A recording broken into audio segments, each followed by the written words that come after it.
दिव्यांगांना मदत करण्याचे असे अनेक उपक्रम आम्ही केले। त्याचाच एक भाग म्हणून आज आम्ही रक्तदान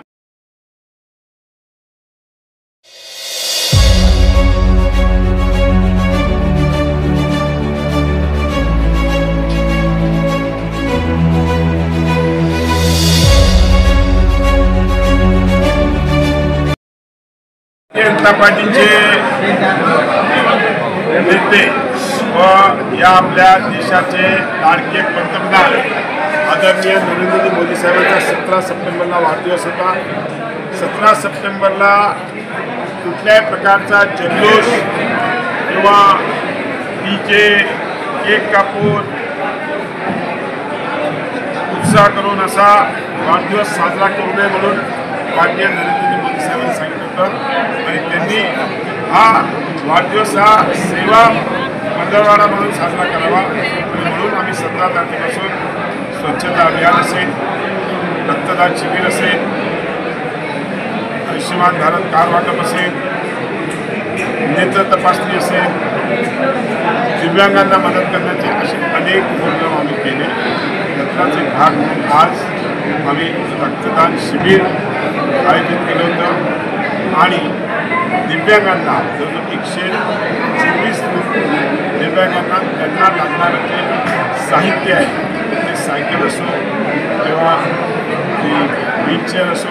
लहान मुलांना लागणारे वॉकर्स असो, असे अनेक उपक्रम आम्ही आज त्यांना दिले आणि आमचा हा प्रयत्न आहे की शेवटच्या व्यक्तीला जी काही मदत मान्य देवेंद्रजींच्या आणि मान्य नरेंद्रजींच्या नेतृत्वामध्ये प्रत्येक व्यक्तीला मिळाली पाहिजे आणि जो संकल्प देशाचे पंतप्रधान नरेंद्र मोदी अतिवृष्टीमुळे आमचे अनेक शेतकरी ज्यांना आज नुकसान झाले, त्यांच्या शेतीचं नुकसान झाले, अशा व्यक्तींना पण आपण जी काय मदत करू शकू ती मदत केली पाहिजे। हाच दसरा आपण अशा पद्धतीने साजरा करावा ही माझी सर्व माझ्या बंधूंना आणि भगिनींना विनंती। दसऱ्याच्या शुभेच्छा। आज आपण पाहत आहे की छत्रपती संभाजीनगरामध्ये माननीय कॅबिनेट मंत्री अतुल सावे यांच्या उपस्थितीमध्ये आता भारतीय जनता पार्टीने दिव्यांगांच्या साठीची जी उपकरणं आवश्यक असतात त्यांच्या रोजच्या जीवनातली ती वाटपाचा कार्यक्रम आणि रक्तदान शिबिर असं केलेलं आहे आणि गेल्या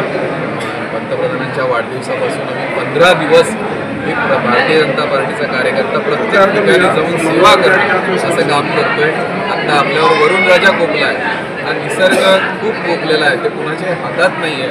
असं हे संकट आपल्या सगळ्या बळीराजावर शेतकऱ्यांवर आलेलं आहे। याही ठिकाणी आमचे भारतीय जनता पार्टीचे कार्यकर्ते आपापल्या गावांमध्ये मग ते अन्न वाटप असेल, निवाऱ्याची व्यवस्था असेल, असं जे आपल्या स्तरावर करण्यात ते करत आहेत। माननीय देवाभाऊ मुख्यमंत्री ह्या सगळ्यांसाठी एक उत्तम असा मार्ग काढून त्यांच्यासाठीची सोय करणार आहेत। कारण तुम्ही सगळेजण उद्या दसरा आहे, दसरा आपल्याकडे म्हणजे आनंदाचा उत्साहाचा दिवस, पण या वरुण राजांनी कोपलेल्या प्रसंगी आम्ही सगळेजण आपण मिळून बळीराजासोबत उभं राहून आपला दसरा आणि येणारी दिवाळी ही